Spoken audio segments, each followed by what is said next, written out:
গরমের দিনগুলোতে আমরা যখন ককাটেল পাখি বাইরে পাঠাই, তখন আমরা যেটা করি সেটা হচ্ছে ক্যারেটের ভিতরে একটু কাঁচা ঘাস দিয়ে নিই, যেটা পাখিকে ঠান্ডা রাখে। প্রয়োজনে কাঁচা ঘাসটাও একটু ভিজিয়ে নিই।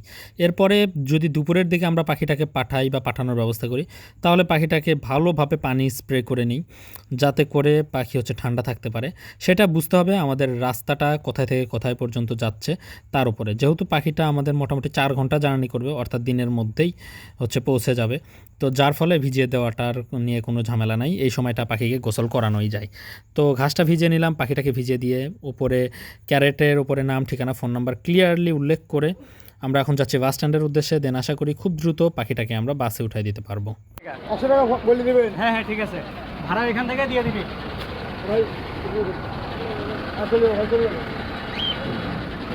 ওই সামনে বা এখানে রেখে দেন, সমস্যা নেই।